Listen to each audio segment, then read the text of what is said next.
네, 안녕하세요. 반갑습니다. 자, 엠빙골드 김태훈 매니저입니다. 자, 오늘 이제 제약바이오 업종들, 뭐 알트위전이나 리가켄 바이오, 뭐 ABL 바이오, 이 플랫폼 관련된 기업들 주가 흐름 상당히 양호한 모습 보여주고 있고요. 또 이 위고비나 이 비만 치료제 관련된 종목들, 또 미국발, 또 호재 이슈로 인해서 펩트론이나 이런 또 D&D 파마텍 이런 종목들이 잘 올라오고 있습니다. 제가 지난달부터 이제 중순부터는 이제 바이오 비중에 대한 비중 축소를 말씀드리면서 이 조선주에 대한 비중 확대 의견을 말씀드렸다면은 제가 11월 한 중순 정도부터는 이 제약바이오 업종에 대한 저가 매수의 기회 분할로 좀 들어가야 된다라고 계속해서 강조를 드리고 있는데요. 결국에 요즘에 이 제약바이오 섹터에 대한 변동성 워낙 크다 보니까 이 단가 관리에 대한 부분들과 이 비중 관리에 대한 부분들 상당히 좀 중요한 시기이지 않을까 이렇게 보고 있습니다. 자, 그동안 뭐 신규 상장주나 아니면 이런 개별 테마 종목들이 상대적 강세 흐름을 보여줬던 거는 지수가 전체적으로 이렇게 하락하는 모습을 보여주다 보니 어떻게 보면 이 개별주 위주의 이 트레이딩 장세가 상당히 좀 강하게 나타나면서 이런 이 지수와 연동될 수 있는 업종들은 사실 지지부진했던 거는 사실입니다. 하지만 저는 연말까지는 그래도 이 하방에 대한 부분들보다는 좀 상방에 대한 그 룸 자체가 더 열려 있다라고 보고 있기 때문에 그러면 지수가 만약 반등이 나왔을 때 어떤 업종이 지수 상승을 견인할 것이냐? 그러면 우리가 보통 세 가지 업종을 생각을 해야 됩니다. 제약바이오, 반도체, 2차 전지. 자, 근데 저는 이 세 개 중에서 제약바이오 업종이 그래도 이 지수를 좀 상방으로 견인할 수 있는, 좀 하드캐리할 수 있는 업종이 되지 않을까 여전히 그런 뷰를 갖고 있고요. 자, 그러면 잠시 뒤에 오늘 제가 또 말씀드릴 종목도 이 제약바이오 업종이고요. 제약바이오 업종들 특히나 최근에 좀 이슈될 수 있는 종목들 저가 매수액이 아직까지도 저는 많이 보인다. 그 중에 하나를 공략을 하도록 하겠다. 이렇게 말씀을 드리도록 하겠습니다. 자, 그러면 오늘 리뷰부터 좀 할게요. 리뷰는 한 세 종목 정도 리뷰를 준비를 했고요. 첫 번째 리뷰할 종목은 코스맥스입니다. 자, 차트 한번 보여주시면은 우선 코스맥스는 제가 지난주에도 아마도 리뷰를 했었어요. 이 구간에서 리뷰를 좀 했었고 코스맥스 제가 이제 중국 소비주 쪽 관련해서 우리가 좀 주목을 해야 된다. 그 중에서도 이제 화장품 섹터 내에서는 아까 이 브랜드사들 간의 이 경쟁 강도가 강해지고 있다라는 부분들도 어떻게 보면 일부 브랜드 기업들은 조금은 부담이 될 수 있겠지만 이런 ODM 기업들은 오히려 이 경쟁 강도가 강해져도 어차피 이 고객사들이 많이 늘어날 수 있는 구조이기 때문에 뭐 그런 부분들 충분히 저는 좋다라고 봤던 겁니다. 그래서 이 코스맥스 같은 경우에는 다른 화장품 기업들보다 자 보시면 주가가 덜 빠집니다. 제가 항상 강조드리는 부분들이 뭐냐면은 우선은 하방 경제성을 갖고 갈 수 있는 업종들이나 종목들을 우리가 투자를 해야 지금처럼 변동성이 확대된 상황에서는 좀 살아남을 수 있다라고 보고 있고 특히나 시장에서 살아남지 못하면은요 한번 크게 물려버리면 뭐 40% 50% 물려버리면 사실 반등이 나와도 한 번에 그 40% 50%짜리 빠져나오기 어렵습니다. 그래서 지금은 우선 하방 경직을 갖고 갈 수 있는 종목들 또 저평가에 대한 매력도가 부각될 수 있는 종목 그리고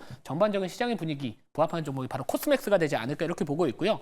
뭐 실적에 대한 부분들도 좋습니다. 그리고 내년에도 계속해서 뭐 한국법인 여전히 고성장세가 유지될 것으로 보여주고 있고 특히나 동남아 지역도 잘 팔리고 있습니다. 자, 그리고 이제 미국 법인하고 이 중국 법인 쪽에서 좀 매출이 좀 부진했었다면은 우선 내년에 아마도 키워드는 중국 쪽 법인 쪽 관련된 실적이나 이런 부분들이 좀 키워드가 되지 않을까 이렇게 보고 있는데 워낙 이 밸류에이션 매력도가 지금 높아진 상황이기 때문에 우선 이 바닥 구간에서 박스를 이제 몸통으로 뚫고 가고 있는 만큼 우선 추세 전환에 대한 가능성은 그 어느 때보다 높아지고 있지 않나 이렇게 말씀을 드리고요. 자, 가격 전략 바로 이전에 말씀드렸던 목표가는 15만 5천 원 유지를 하도록 하겠습니다. 손절가는 12만 원 계속 유지하도록 할 거고요. 자, 두 번째 리뷰할 종목도 이제 이번엔 제약바이오 업종입니다. ST팜이고요. 자, ST팜은 뭐 대표적으로 이제 CDMO 관련된 종목들 부각받는 종목 중에 하나인데요. 제가 이거는 요즘에 계속 리뷰를 좀 도와드렸던 종목이긴 합니다만 우선 우리가 제약바이오 섹터 내에서도요 모든 제약바이오 업종을 뭐 다 공략하면 아무거나 수익 낼 수 있다 이런 부분들보다는 우선은 연말까지 우리가 좀 주목을 해야 되는 키워드 제약바이오에 대한 키워드는 저는 두 개라고 보고 있습니다. 첫 번째가 이제 플랫폼 관련된 기업들, 뭐 알테오젠이나 리가캠, ABL, 에이프릴바이오 이런 종목들이고요. 두 번째 키워드 같은 경우에는 이 CDMO 쪽 관련된 기업들이지 않을까 이렇게 보고 있습니다. 제가 어제 전화로 출연을 해서 편집을 했었던 ENCL도 당일날 또는 오늘까지 해서 한 4, 5% 정도 상승을 좀 하고 있는 상황인데요. 결국에 이 CDMO 쪽 관련해서는 뭐 생물보안법, 뭐 연내통과 기대감에 대한 부분들이 아직까지는 조금은 살아남지 않을까, 좀 살아있지 않을까 이렇게 보고 있습니다. 자, 물론 뭐 최근에 어떤 이야기들이 돌고 있냐면 이 생물보안법 연내통과 기대감이 좀 어려운 게 아니냐, 또 일부 위원회 또 이런 좀 약간 반대하고 있다라는 부분들 때문에 약간 이 노이즈가 있을 수는 있습니다만, 자 우선 우리가 생각을 해야 될 부분들이 뭐냐면 어차피 생물보안법 관련된 이 중국에 대한 규제는 2032년도부터 시작이기 때문에 그 안에 언제든지 뭐 내년이 됐던 이 생물보안법 통과 가능성은 여전히 저는 높다라고 보고 있는 겁니다. 그래서 단기적으로 뭐 올해 만약에 이번에 통과되지 못하더라도 약간의 이런 노이즈 발생으로 인한 주가 변동성은 확대되겠지만, 이 많은 이 빅파마 기업들이 어떻게 보면 내년에 다시 한번 생물보안법 관련된 이슈 부각될 수 있기 때문에 우리나라 고객사, 우리나라 기업들, 이 CDMO 쪽 관련된 부분들은 계속 주목받을 수 있다. 저는 여전히 그 관점으로 가는 거고요.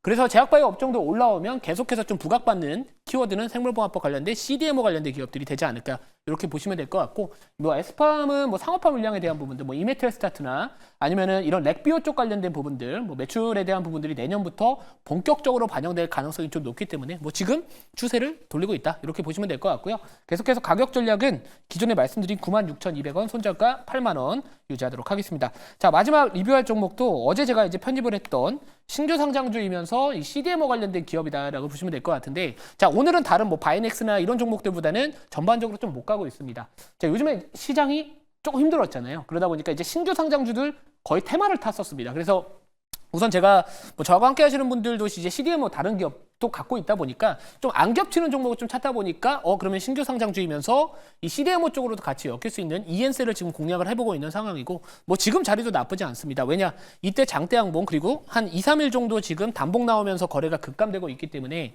뭐 다시 한번 제약바이오 섹터에 대한 분위기 지금처럼 개선이 된다면은 이런 종목들도 충분히 바닥 구간에서 턴어라운드 될 수 있지 않을까, 이렇게 보고 있기 때문에 뭐 어제 말씀드린 목표가는 그대로 가져가도록 하겠습니다. 그래서 목표가는 2750원 유지하도록 하겠습니다. 자, 우선은 빠르게 리뷰를 진행을 했고요. 잠시만 숨을 좀 고르고 오늘 공략할 종목 말씀을 드리도록 하겠습니다. 자, 우선은 이제 12월 달 부각받을 수 있는 이슈가 있고요. 바로 레켄비 관련된 이슈고요. 자, 그리고 제가 왜 이 종목을 보는지 제가 자료를 오늘 또 준비를 했습니다. 현재가부터 말씀드릴게요. 현재가 17,300원, 종목명은 퓨처캠입니다. 자, 퓨처캠은 제가 사실 지난달에 편입을 했다가 제가 요즘에 이제 트레이딩은 무조건 10%에서 이 정도 손절을 잡고 있거든요. 그래서 아쉽게 손절됐지만 다시 한번 공략을 하겠다라는 논리로 퓨처캠을 오늘 편입을 할 거고요. 이 방사성 의약품 전문 기업이다라고 보시면 될 것 같습니다. 특히나 이제 이번 달 이 레켄비, 이 알츠하이머병 치료제 관련된 또 도입, 국내 도입에 대한 부분들이 좀 있으면서 제가 지난주에는 피플바이오 당일날 그 다음날 바로 10% 이상 급등수익이 좀 나왔다면은 이번에는 또 퓨처캠이 다시 한번 우리가 관심을 가져야 되지 않을까, 이렇게 보고 있는 상황이고요. 제가 투자 포인트는 오늘 좀 이미지를 준비를 해서 또 설명을 드리도록 하겠습니다. 자, 이미지 한번 보여주시면은 이 퓨처캠에 대해서 많이들 관심은 가지시지만 사실 이 기업이 어떤 부분들 때문에 알츠하이머병 이런 치매 치료제 관련주로 부각받는지를 좀 모르시는 분들도 계실 것 같아서 오늘은 그거에 대한 부분들을 내용을 좀 간단하게 준비했다라고 보시면 될 것 같습니다. 자, 알츠하이머병은 결국에 이제 뭐 치매 치료제에 관련된 부분들이라고 보시면 될 것 같은데, 자, 동사는 이 알츠하이머병 진단제인 이 알자뷰를 개발을 해서 국내 최초 타이틀이 붙은 회사입니다. 상용화에 성공을 한 회사고요. 자, 그러면 이 알자뷰가 뭐냐? 자, 여러분들 뭐 많이들 뭐 알러뷰는 많이 들어보셨겠지만 알자뷰는 처음 들어보시는 분들이 계실 것 같은데, 자, 알자뷰는 이 베타 아밀로이드 단백질을 표적으로 해서 진단을 하는 이 제품이다라고 보시면 될 것 같습니다. 자, 그럼 또 어렵죠. 베타 아밀로이드는 또 뭐냐, 이 단백질은 뭐냐, 이런 이야기들 나올 것 같아서 또 밑에 설명을 한번 남겨봤습니다. 베타 아밀로이드는 신경세포 간의 통신을 방해하고 염증을 유발하는 이 단백질이다라고 보시면 될 것 같아서 이 부분에 대한 것들을 뭐 억제를 하거나 제거를 할 수 있으면 이런 부분들에 대해서 이제 치매 치료제 이런 논리로 적용이 되는 건데요. 이 알츠하이머병 치료제 쪽 관련해서도 생성 억제제나 이 제거제 등이 있습니다. 근데 우리가 보통 이야기하는 뭐 도나네맘이나 아니면 지금 레켄비 쪽 관련된 부분들은 결국에 이 항체 치료제, 이 제거제라고 보시면 될 것 같고요. 이 대표적인 제거제로는 뭐 지금 도나네맘 같은 경우에도 지금 동사가 이전에 임상 3상 들어갔었을 때 관련된 종목으로 부각받던 이력이 있었고, 이 레카네맘이 바로 이번에 또 국내 도입이 되는 이 뭐였죠? 갑자기 레켄비라고 보시면 될 것 같습니다. 그래서 아무튼 이런 부분들이 하나의 또 투자 포인트가 될 수 있지 않을까, 이렇게 보고 있는 상황이고요. 자, 다음 자료 보도록 하겠습니다. 자, 다음 자료 한번 보여주시면은, 자, 우선은 울산 치매 환자가 급증을 하고 있다. 울산대병원에서 다음 달 신약을 도입을 하겠다라는 이야기들이 나와주고 있습니다. 여기서 말하는 신약은 결국에 이 알츠하이머병 치료제인 레켐비라고 보시면 될 것 같고요. 이 기사는 11월 말에 나온 기사입니다. 그래서 앞으로 많은 병원들이 이 치매 치료제 관련된 알츠하이머병 관련된 치료제 레켐비에 대한 도입 이런 부분들이 뭐 12월 달 또는 뭐 내년에도 계속해서 좀 이슈화 되지 않을까 이렇게 보고 있고요. 자, 그리고 우리나라뿐만 아니라 중국도 지금 고령화사에 대한 부분들이 이슈화가 되고 있는 상황입니다. 1000만 노인 집 어디에 초고령화 사회 시니어 시설 규제법 찾는다. 이거는 이제 국내 이슈라고 보시면 될 것 같은데, 자, 사실 뭐 안타깝게도 이제 연세가 좀 드시면 드실수록 나이가 조금 먹으면 먹을수록 이 치매 치료제, 이 알츠하이머병이나 뭐 치매에 대한 부분들이 계속해서 좀 이슈화가 나오고 있습니다. 그런 부분들이 좀 있기 때문에 이 고령화 사회에 진입을 하게 됐었을 때는 그런 환자에 대한 부분들, 치료에 대한 부분들이 부각될 가능성이 여전히 높지 않을까 이렇게 보고 있고요. 방금 전에 말씀드렸던 중국 또한 고령화가 되고 있다. 그래서 한국의 헬스케어 산업에 또 무대가 될 수 있다라는 부분들이 좀 있는 상황입니다. 결국에는 뭐 피플바이오도 마찬가지로 조기 진단과 관련된 부분들 제가 포인트를 잡아드렸다면은 이 퓨처캠도 마찬가지로 요거와 관련된 부분들 추후에는 뭐 이런 중국 쪽 관련된 이슈까지도 한번 롱텀 뷰, 장기적인 관점에서 한번 생각해 볼 수 있지 않을까 이렇게 포인트를 잡아봤고요. 자, 다음 자료 한번 보도록 하겠습니다. 자, 그리고 우리가 이제 제가 사실 이 미국 국채, 이 10년물 기준으로 4.4에서 4.5% 왔다 갔다 했었을 때 제가 이 국채는, 이 미국의 국채는 추가적인 상승보다는 상방에 좀 막힐 것이고 조만간에 하향 안정화될 수 있다라고 이 자리에서 정말 많이 수차례 지난달에 말씀을 드렸습니다.